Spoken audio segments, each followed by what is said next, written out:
This thing on?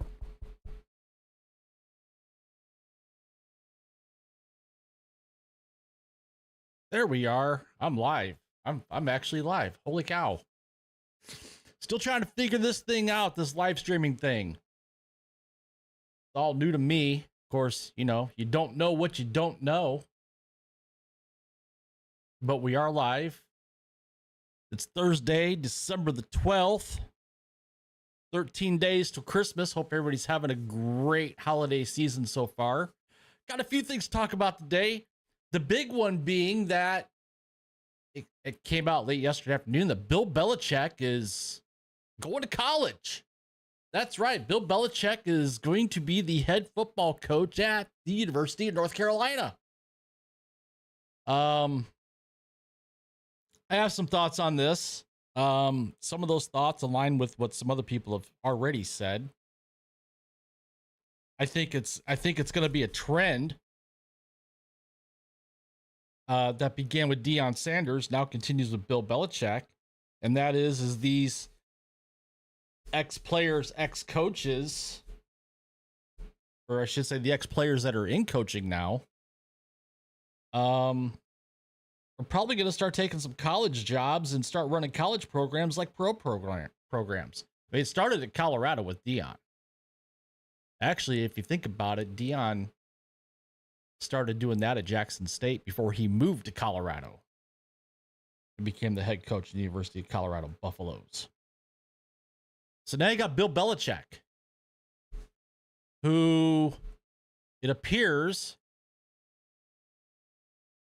signed a 5-year contract at the age of 72.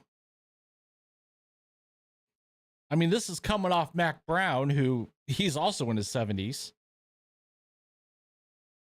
being the head coach at UNC.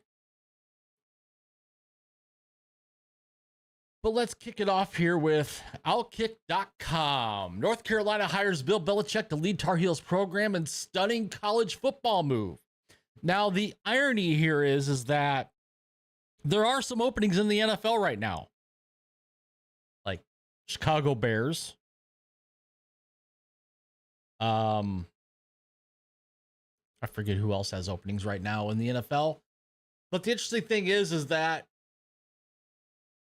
there seems to be little to no interest in Bill Belichick in the NFL as far as becoming the head coach of a team. Now, who's to say that wouldn't have changed after the season's over and we have, coaches leave for whatever reason, being their contracts not renewed or they're, fired.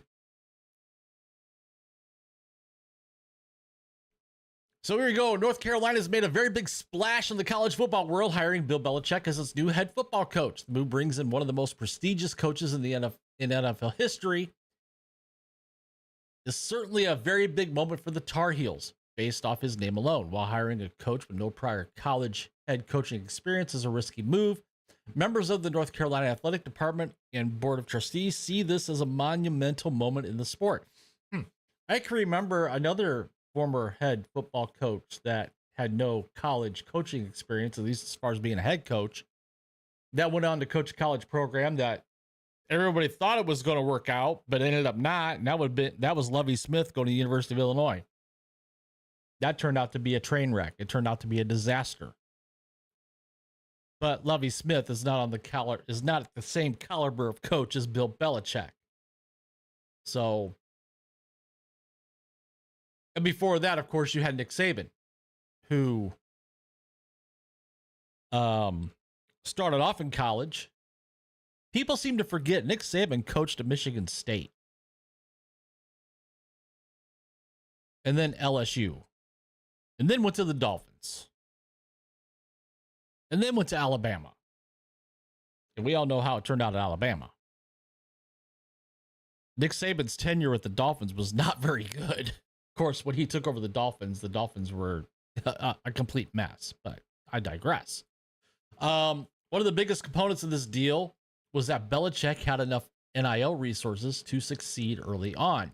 And the North Carolina administration agreed to his terms, according to multiple sources, also having his pick of assistant coaches, some of who are with different NFL organizations and colleges right now.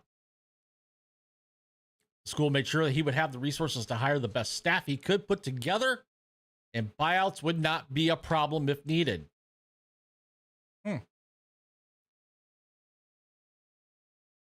The school and Belichick agreed to a 5-year deal upwards of $50 million. That's $10 million a year for 5 years. The contract would not be finalized until the Board of Trustees meet and vote on the deal, which is just a formality now.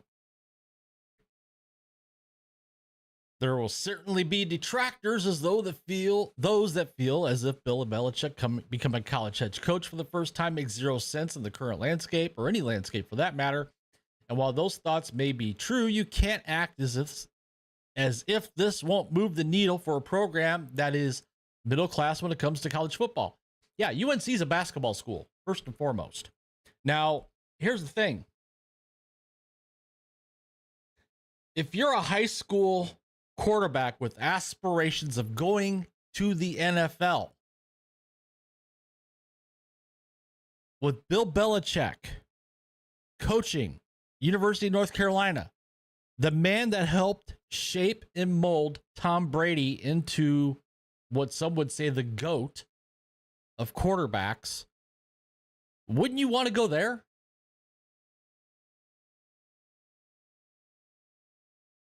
Six Super Bowl rings. The guy who coached Tom Brady to 6 of his 7 Super Bowl rings.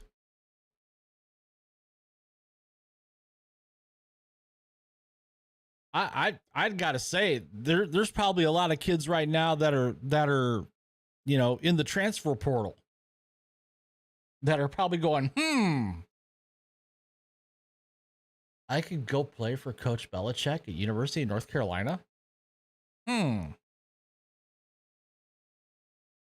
course, with NIL money, it's like, it's almost like NFL free agency now. How much money can I get to go to school and play football? How much you gonna pay me? And even Bill himself, this was on the Pat McAfee show on Monday when he was asked. I'll play this little clip for you here. And I gotta say, he's not wrong. College football is in the middle of a massive transition era. We're in the 12-team playoff. We're in the transfer portal NIL era that's about to get, I think, even more solidified on April 8th when it becomes a revenue share era with a salary cap. So college ball is more similar to professional football now than it's ever been in its entire existence. What are your thoughts on the state of college football right now? And I didn't know you had ties all the way back to North Carolina. Obviously, you grew up in college football, it feels like. So whenever people hear that you're interested, why is that, Coach Belichick? Why do you think that is the case? Well, yeah, I did grow up that way. My dad was a college coach. He was at North Carolina for 3 years, Vanderbilt for a year, and then in the Navy for 50. So, but yeah, it seems like college football is more like pro football. I've talked to a lot of college coaches about things like the salary cap and putting value on players and negotiating, kind of mixing all that together.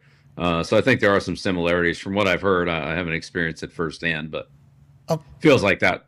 Wait, so as you're doing your snooping around, not snooping around, sorry, downloading of information, snooping around, downloading of information, though, about the state of college football, and then obviously your son right now being the DC for Washington, had you always thought about potentially getting back into college ball because of growing up with your dad, or is this something that has like kind of piqued your interest recently with the state of it? Well, yeah, as you said, I grew up around college football and, some great Navy teams there. And, I learned a lot and really kind of patterned a lot of my pro teams off of the teams that I grew up around in the 60s as a kid growing up at the Naval Academy.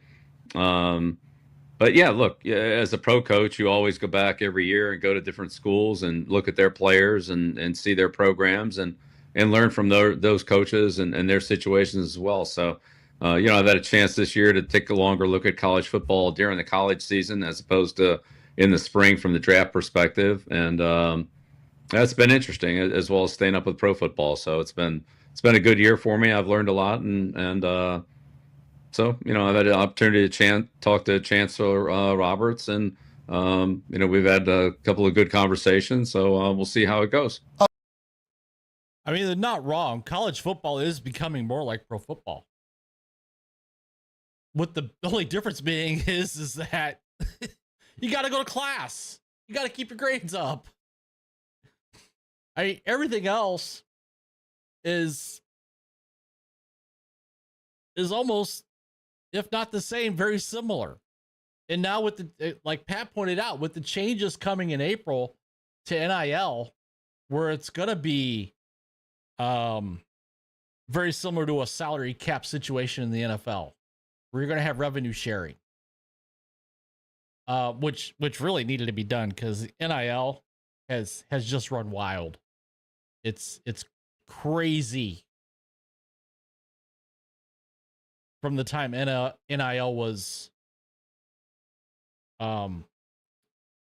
first brought in vogue to pay college athletes. So yeah, I mean, and in the next clip I'm going to play, Belichick pretty much says, and he, at the time, this was Monday, he emphasized if he was in charge of a college program, this is what it would be like. Coach, well, Pat, can I just interject two things in here? Yes. One, Sure. Let me put this in capital letters. If. Yeah. IF. Yeah, if. That was Monday. And then Wednesday, it's I am. If I was in a college program, the college program would be a pipeline to the NFL for the players that had the ability to play in the NFL. It would be a professional program, training, nutrition, scheme, coaching, techniques that would transfer to the NFL. It would be an NFL program at a college level and an education that would get the players ready for their career after football, whether that was the end of their college career or at the end of their pro career. But it would be, geared toward, developing the player, time management, discipline, structure, and all that would be life skills, regardless of whether they're in the NFL or in somewhere in business. And I feel very confident that I have the contacts in the National Football League to pave the way for those players that would have the ability to have the opportunity to compete in the National Football League. Whether they're good enough or not, I don't know, but they would be ready for it. I don't have any doubt about that. So that would be the first comment that I would make, relative to the structure of the program. It would be an NFL program, but not at the NFL. Now, I like what he had to say there, because I think that's something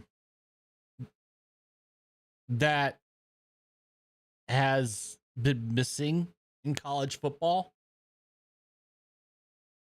And that is preparing these players, especially ones that know that, hey, I'm going to get drafted and I'm going to get paid. Getting them ready for life in the NFL. And those that aren't good enough to make it to the NFL, getting them ready for life after football. Getting them ready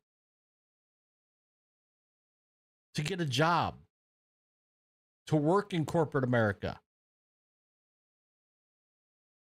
I think that's something that has been missing for kids coming out of college. So that's great. I like to hear that portion. Now, having Bill Belichick as coach of North Carolina for the next 5 years, that's gonna have some really good content. Some really good content is gonna come out of this. Let's check some of the comments here. First comment out of the gate on this little video I played prior. This is brilliant from both sides. NFL teams who thought Belichick was simply going to be there after the NFL season have to think again. From UNC's perspective, this will attract more high-quality candidates because if the greatest NFL coach is interested, Maybe I should be too. Yeah, exactly. Exactly. I worry something will get lost with college turning into pro minor league, the spirit, the feel, something, but I get sad thinking about it. I'll say this.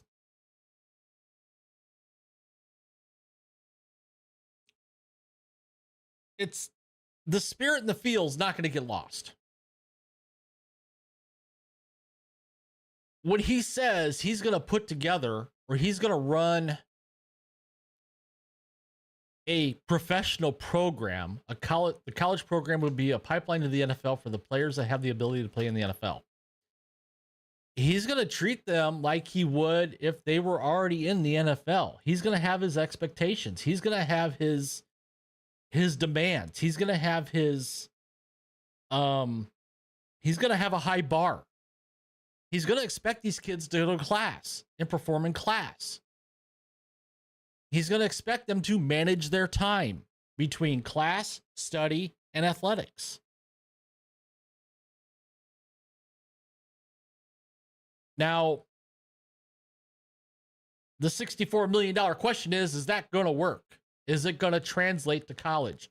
What the standards that Bill Belichick expects from his players? Is that going to translate? That's the question. So, I think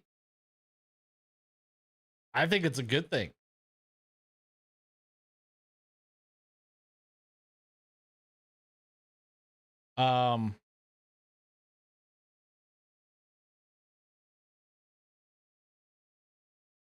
This article in the New York Post says his deal with UNC is 3 years, $30 million. Now it's 5 years, $50 million. Belichick is looking to add to his staff, potentially make acquisitions in the transfer portal per ESPN through his former New England assistant, Michael Lombardi. Most recently, an analyst and podcaster for Vizen will be joining him as the football team's GM. So they are going to model this basically off of an NFL front office. You're going to have a GM. You're going to have the head coach. You're going to have his staff. You're going to have player development. You're going to have all this stuff. So it'll be interesting to see what happens.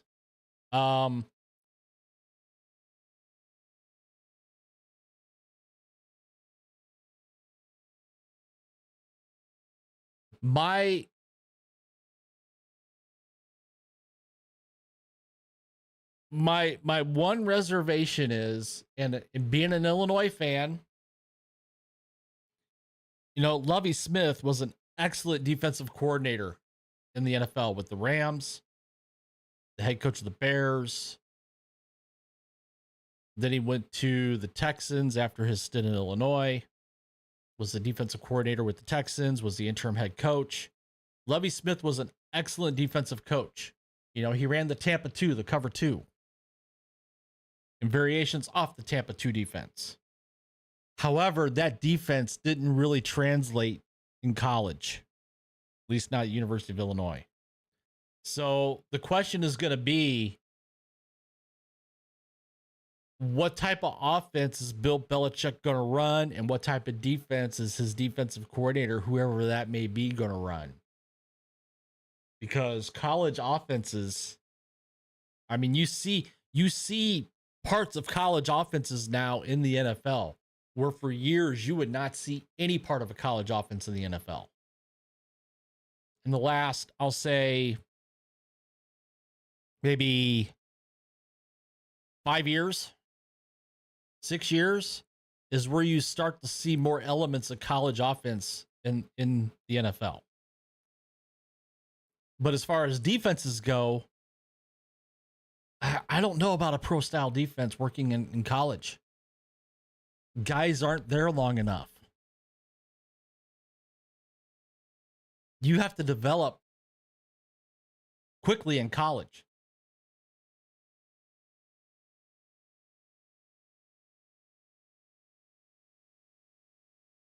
Let's get some other comments here. Belichick in college football would be magical. I hope it happens. Don't do it, Bill. 100%. These guys are paid professionals now. Yeah. Essentially, college athletes are paid professionals now. They are. I think it'd be great for UNC football from a marketing standpoint. My fear is he does take the job is his ability to relate to college players. My fear is he doesn't. My fear, if he doesn't, is they'll wait so long to decide it won't work that the other coaches they're interested in will be gone. I think he has not got away. I think he's not got any or much interest from NFL, so he's interviewing with college to get the attention from the NFL. Yeah, the openings right now, I mean, the Bears are the first one that comes to mind. You got the Jets, of course. You could have an opening with the Raiders, the Jaguars at the end of the season. There's been rumors about Antonio Pierce being out in Oakland. Of course, Scott Peterson down in Jacksonville. Trying to think of who else. I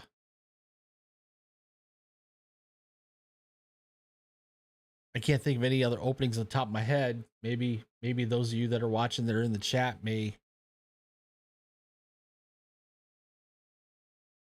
know of other openings.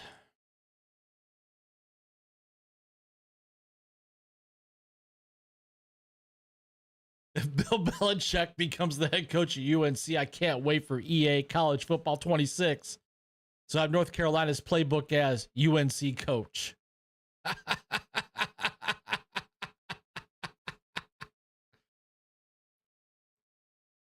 Bill Belichick's got his eyes on the college scene, but only if it's pro style. Looks like he's not ready to hang up the whistle just yet.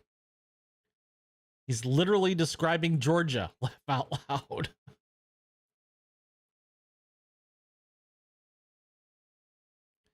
I don't know that I necessarily like him using the word professional in his answers. I think one of the problems with big time college sports is that the athletes are now basically already professionals, and college sports are being totally ruined. Nobody needs Belichick more than the Bears or the Jets. I can tell you right now, as a Bears fan, the Bears were not going to bring in Bill Belichick.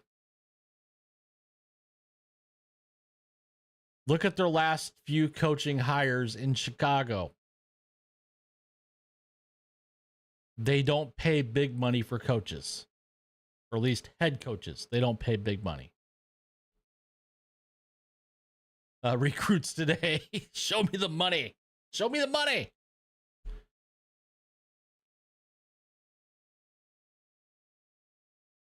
So let's see. This is over at SI. How much North Carolina is prepared to pay Bill Belichick to coach its football team, and how long the school figures to keep him around. While exact financial terms of the arrangement were not released, rumors initially emerged that Belichick will earn $10 million per year, according to a report from The Athletic. That marks a significant increase from the $5 million North Carolina paid Mac Brown in his final season at the school, despite him being a previous NCAA national champion. The initial report said just a 3-year contract. The official announcement of a 5-year arrangement is more the industry standard. I think it's going to be the 5 years.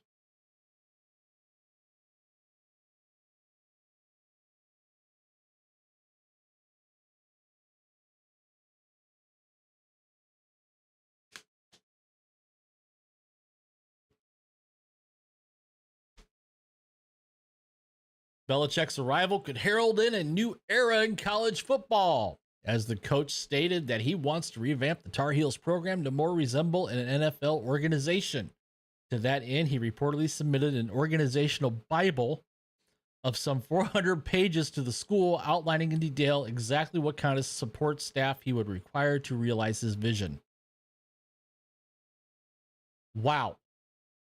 Just wow. So there you go. Bill Belichick, the next coach of the North Carolina Tar Heels. Going to be interesting to see how that shakes out. I mean, I hope it works out. I totally hope it works out. But man, I just got I just don't know about pro coaches coming into college without having been a head coach in college prior. But if anybody can do it, Bill Belichick can do it.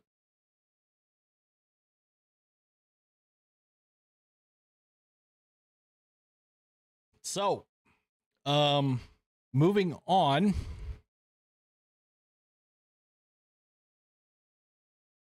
I want to jump to this little tidbit here. Kraven the Hunter comes out this weekend. This is the final Spider-Verse movie from Sony. I mean, based on what happened with Madam Web and Morbius,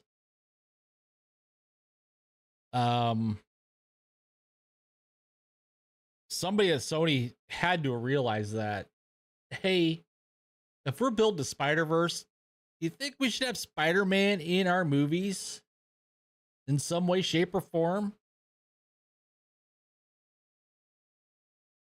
I mean, the caveat to all this is Venom. I mean, Venom has done pretty well at the box office. The first two movies did pretty well. The third one did okay. I haven't seen the third one yet. I'm going to watch it probably this weekend now that it's on streaming. I wasn't going to pay any money to go to the box office and see it. Even though all the accounts of it are decent at best. But let's talk Kraven the Hunter for a second.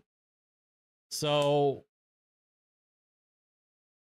here we have another Spider-Man villain.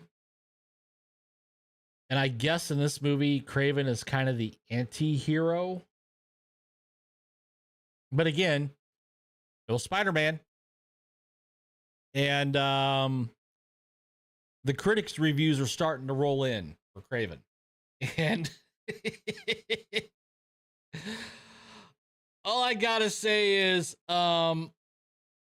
this could be Madam Web proportions as far as opening weekend, because the critics are not liking this at all. In fact, if you go over to Rotten Tomatoes, 14% so far out of 56 reviews. That's all critics. You click on the top critics, 5%. That's bad. That is horrible. I'm just going to go through some of the headlines here from some of the different websites that are putting out their reviews. First one over at Movie Web. Kraven the Hunter star thinks audiences will want a sequel even if Sony doesn't. No. Audiences aren't going to want a sequel. This isn't going to make enough money to justify a sequel. And no. Just no. No. So you have from Collider, Kraven the Hunter reviews Sony's last toothless hunt.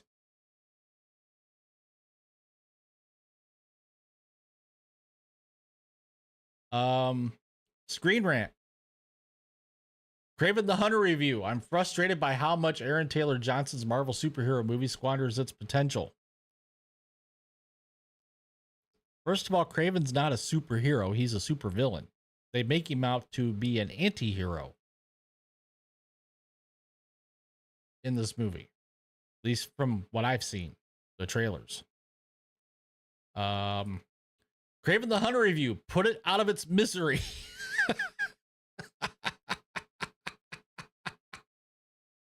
Kraven the Hunter reviews. Critics carve up Marvel villain movie. Ouch and ouch.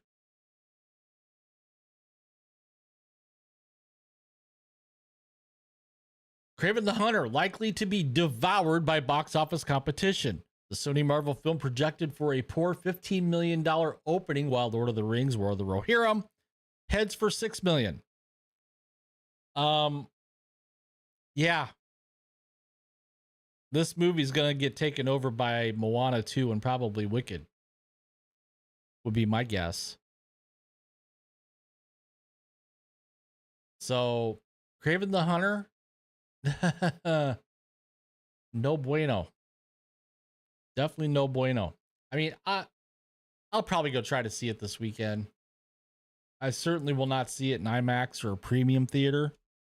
I'd probably go to a matinee since there's really no football going on Saturday besides the Army Navy game, which is something I traditionally have not really watched a whole lot. Might have it on in the background for some, sound. But yeah, I'd go to a matinee to the local theater, spend a couple bucks, just, I don't know what the runtime is for this movie. It might be like an hour and a half, hour and 40 minutes, I don't know. But it's definitely it's 2 hours and 7 minutes. Why?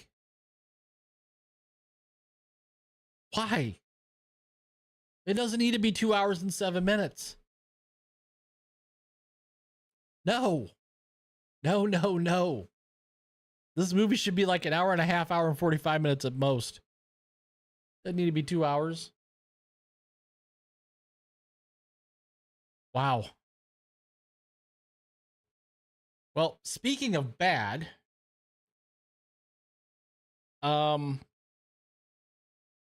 let's talk about the mainstream media for just a quick second. It's not a surprise, and this happens after every election, that the media on the winning side usually has a little bit of a ratings spike, while the media on the covers the losing side has a little bit of a ratings drop. I mean, it happened to Fox in 2008 and again in 2012. They suffered some ratings drops after Obama won his first term and second term. And then Fox spiked back up again with the advent of Trump in 2016. And it actually maintained through 2020. So, but what I'm getting at is the fact that CNN, MSNBC, they're on life support right now, in my opinion. Their ratings have fallen off a cliff. Now, first I'm going to talk about CNN, and this is from the Post Millennial. Ratings at CNN continue to crater as it has fallen behind the Food Network and the History Channel with primetime viewers. CNN's losing to the Food Network and the History Channel. And that's the first week of December. That's just a week ago.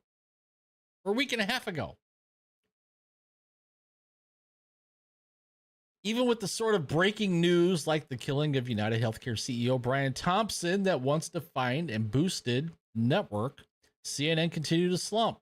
The subsequent manhunt for Thompson's killer didn't help either, nor did the ongoing controversies of President-elect Donald Trump's cabinet nominees or the then looming regime change in Syria. Primetime stars like Anderson Cooper, Caitlin Collins, who I think has resting bitch face, and Abby Phillip only averaged 367,000 viewers between 8 and 11 p.m. for the first week of December. Fox News is approaching an audience 10 times that size, getting 2.5 million primetime viewers, but CNN, the station that inaugurated 24/7 cable news, is now attracting fewer viewers than TNT, Food Network, Discovery, Hallmark Mystery, wow, TLC, TBS, History, HGTV, USA, MSNBC, and the Hallmark Channel, and ESPN. Well, I'm not surprised about ESPN. The rest, especially Hallmark Mysteries, they're getting less viewership than Hallmark Mysteries? Really? It's attracting even fewer people among the vital 24 to 25 to 54 crowd that tends to buy the products the station advertises, bringing in just 67,000 average demographic viewers. Even TV Land, MTV, and Comedy Central beat CNN in this category, with the news outlet landing in 26th place. Talk of CNN's troubles have been common among media analysts for years, but the sickness could now be terminal after disastrous election night coverage that was only outdone in the following weeks, when ratings during the week of November 25th plummeted to a level not seen since June of 2001, when it averages 268,000 viewers. Ouch. Well, people just ain't buying what they're selling anymore. People are done with the BS. They're done with the crap. And the same thing could be said for MSNBC. MSNBC's Rachel Maddow ratings plummet 43% since Trump's election day victory. MSNBC star Rachel Maddow has been turned out by nearly half her audience since President-elect Donald Trump's election day victory. The Rachel Maddow Show has lost 43% of its total audience in 2024 since election day, averaging only 1.4 million total viewers since Trump's decisive win over Vice President Kamala Harris. The outstanding decline comes when comparing the average audience of the Rachel Maddow Show from January 1st, 2024 until election day to the MSNBC show audience since November 6th. Maddow famously cut the Rachel Maddow Show to once a week in 2022 to pursue other projects despite an enormous salary, which at the time was $30 million a year, to do one show a week. I want her gig. Please. Anybody, somebody, anybody. I'll take her gig. And I'll probably do a much better job of it. Just saying. She recently signed a new contract to remain the face of MSNBC for the foreseeable future, but she took a pay cut to do it. So now she has one show a week, and she only makes, oh my gosh, $25 million a year for 52 shows a year. MSNBC's biggest star has fared even worse among the advertiser-coveted demographic of adults aged 25 to 54, shedding a staggering 56% of its audience since the election, averaging only 103,000 viewers from the critical category. Basically, what that means, folks, is that she's lost more than half her audience. Because, again, the audience ain't buying what they're selling. The audience is done with the crap, with the BS, with the spin.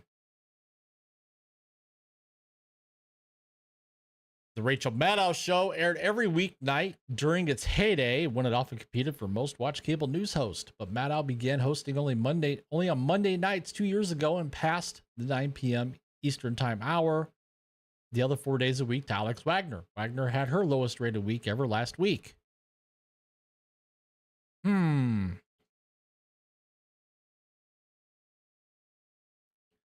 reportedly made $30 million per year on her last contract. The new deal, reported by the Ankler, was for $25 million a year over the next 5 years, but MSNBC insiders have disputed the exact figure.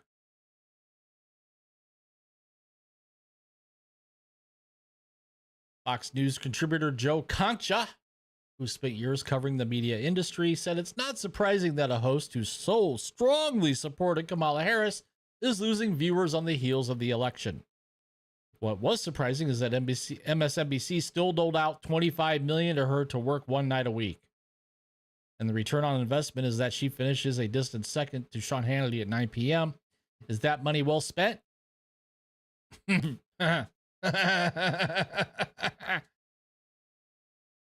Yeah, right. Maddow largely built her program around passionate criticism of Trump for years and famously pushed since debunked theories tying him to Russia and fixing the 2016 election. The Rachel Maddow Show thrived off the left's loathing of Trump, averaging 2.5 million viewers in 2017, 2.9 in 2018, 2.8 in 2019, and 3.2 in 2020. In 2021, she rolled back her workload after a lengthy hiatus.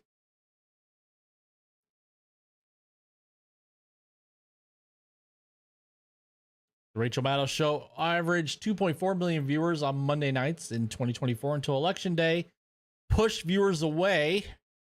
Earlier this year, Maddow criticized her own network for airing Trump's victory speech on Super Tuesday and claimed it was irresponsible to broadcast. See, that's the problem right there. And that's why they're losing viewers. See, when you go to the links, then you have it in your head that only your opinion is right. And you have strong feelings that the other side opinion is wrong, is lies, doesn't matter. It needs to be censored. In other words, not shown. It's irresponsible to broadcast. That's the problem. That's why people are leaving MSNBC. That's why Comcast, NBC Universal spun off MSNBC along with other cable networks that they own into their own company, because it was dragging the rest of the company down. And it wouldn't surprise me at all if at some point either parts of those networks or all those networks are packaged up and sold to somebody else. And it wouldn't surprise me at some point if this trend continues that MSNBC is going to go bye-bye.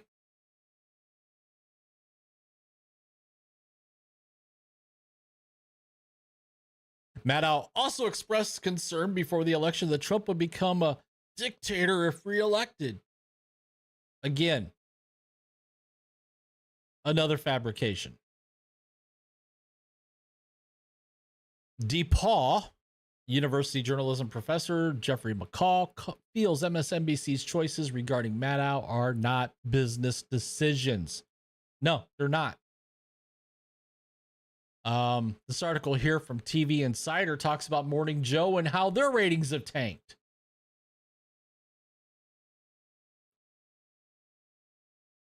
In a report from rival network Fox News, based on figures from Nielsen Media Research, Morning Joe is down 35% among total viewers, averaging 720,000, and down 37% in the key 25 to 54 demographic. However, Fox News does not specify which figures it's comparing those numbers to. As previously reported, the morning show hosted by Joe Scarborough and Mika Brzezinski saw a dip in ratings following their meeting with Trump. Now, there's a reason why their ratings dipped after their meeting with Trump. Their ratings dipped before the meeting, right after the election. But then when they came on their show and said, yeah, we went to Mar-a-Lago. Yeah, we went and saw Trump. We needed to reopen communications with the Trump team. We bent the knee and kissed the ring. But we're still going to hold him accountable. We're not going to let him get away with the lies that he says. The audience went, you know what? Nah. We don't believe you. We're mad. You went and met with Donald Trump. Well, we're not going to watch you no more. The Monday, November 20th episode, where the hosts discussed their meeting with the president-elect, brought in 839,000 total viewers and 113,000 viewers in the 25 to 54 demo, while the Tuesday, November 21st episode dropped to 680,000 total and 76,000 in the key demo. Now, despite this dip, Morning Joe has remained relatively steady since, averaging 691,000 total viewers during the week of the Trump meeting announcement. So they had a drop. They leveled off. Goes on to talk about Alex Wagner's show. She's on 4 nights a week in the Rachel Maddow time slot. Her viewership is down.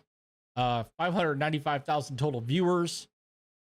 That was the week of December 2nd, lowest rated week since the show's debut in 2022.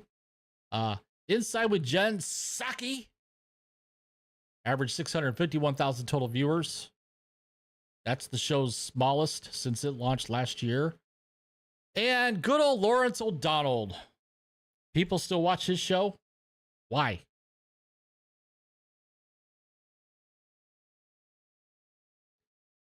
He bucked the trend somewhat as it increased its total viewership on the week prior. However, it hit a record low in the coveted 25 to 54 demo.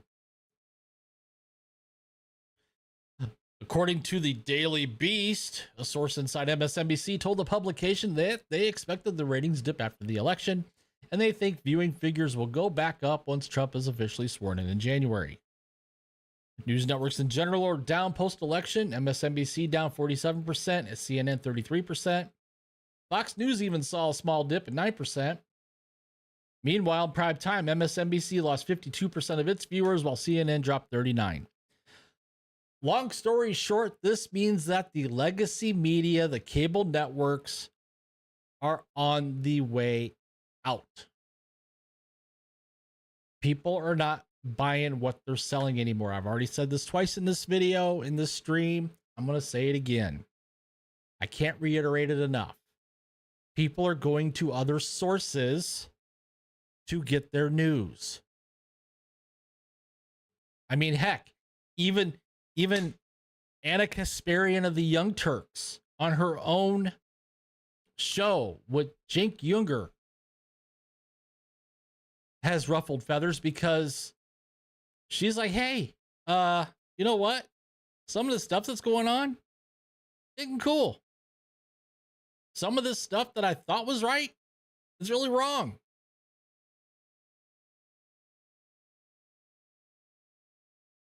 I mean, heck, she even went on the Glenn Beck podcast and did an hour interview with Glenn Beck, which I never thought I would see ever happen at all. And if you haven't watched it, watch it. It's very interesting.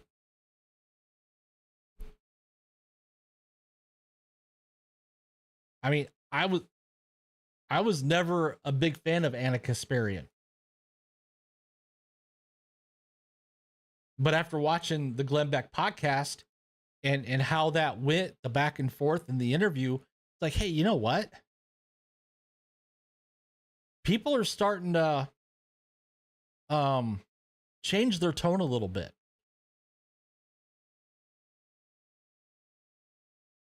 People are starting to wake up and see, hey, what I've been told for the last 10 years from those sources on the left really aren't true. Or maybe, we really want the same things, just going about it a different way.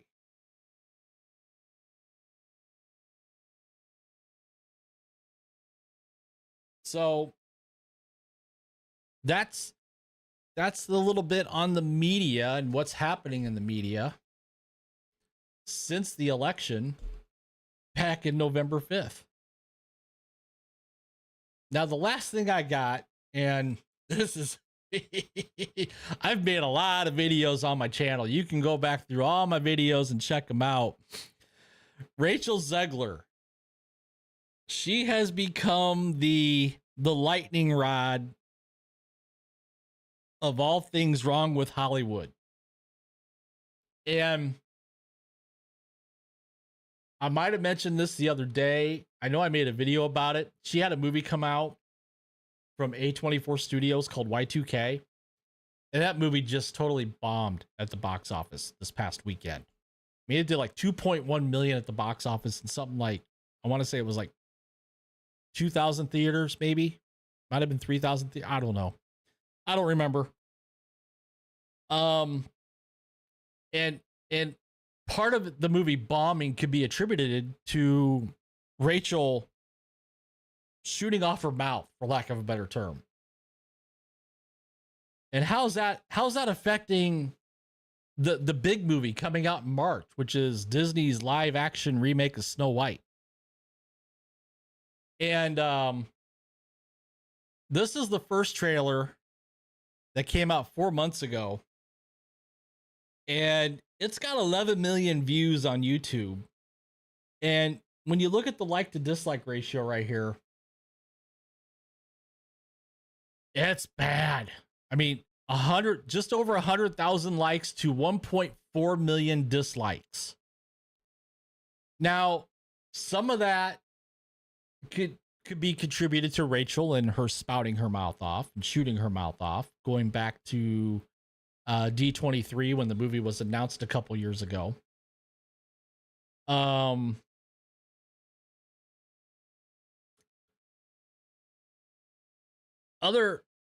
Other reasons for this getting the dislikes that it is the fact that you've taken the iconic Grimm fairy tale, the original story, you know, about finding love, Prince Charming, love's first kiss, blah blah blah blah blah, and you've totally turned it on its head, and you've turned it into Snow White is finding her inner self and her inner girl boss, and she's leading an uprising against the queen. At least that's according to the second trailer.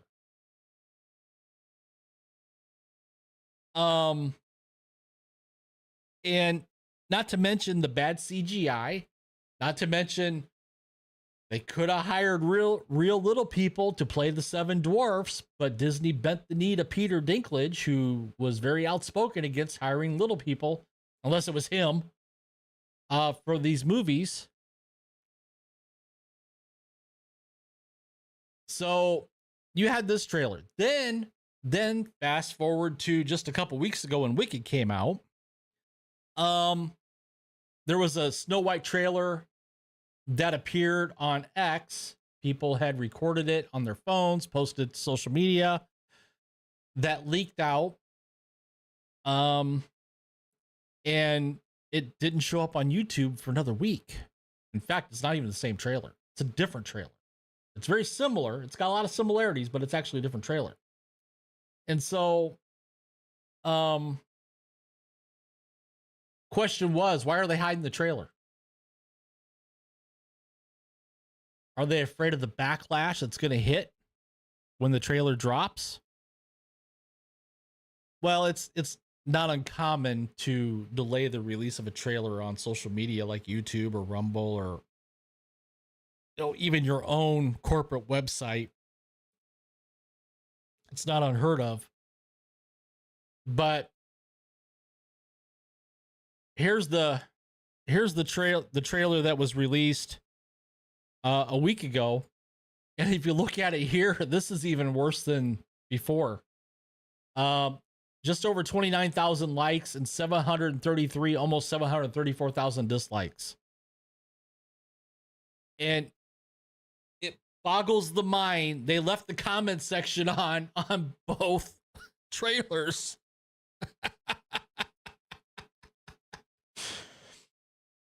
I gotta say, this one here, the second trailer, this has got to go down as one of the worst of all time.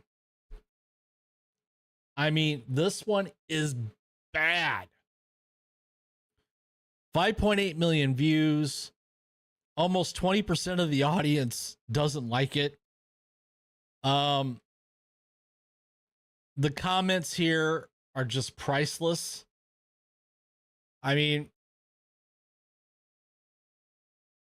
especially the second one here. So I'll give Disney some credit. They're brave enough to leave the comment section open. Yeah. Evil Queen to Mirror describes Snow White to me, and the mirror says, weird.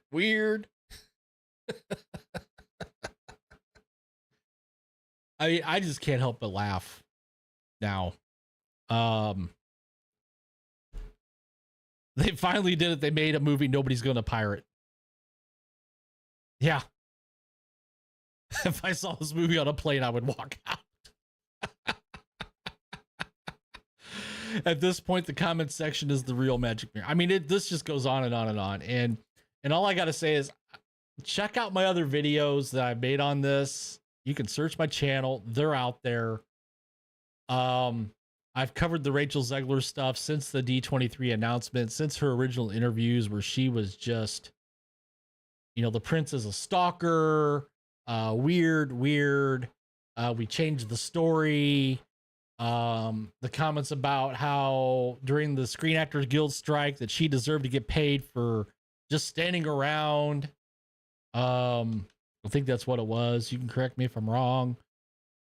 Might be wrong on that one, but I think I'm pretty close to what she said. The stuff recently about Trump voters, which ironically she posted that Instagram reel during the intermission of her performance on Romeo and Juliet on Broadway. And then the not apology that was definitely written for her by some PR staff or some marketing firm that she just copied and pasted into Instagram. You can tell. So Snow White, I don't know. I think it's going to be a train wreck for Disney. I think it's going to be a huge L for Disney. I mean, it was the movie that started it all for Disney, Snow White and the Seven Dwarfs. And they had to modernize it for the modern audience. No, just tell the story as it is. And tell your star to keep her mouth shut. Which somebody should have done a while ago.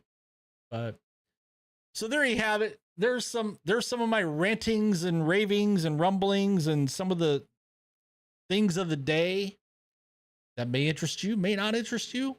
But before I go, I'd like to say thank you for taking the time to watch. Thanks for tuning in. This is going to be a regular thing for me during the week. 10 o'clock a.m. Eastern time, Monday through Friday. I may even throw a game stream in every once in a while in the evening, afternoon, maybe. I don't know. Still thinking about that. Still kind of working out the kinks, so bear with me. And yeah, I hope everybody has a great day. Please, if you would, take the time, support the channel. There's free things you can do. Comment, leave a comment if you're watching this after it gets uploaded to YouTube.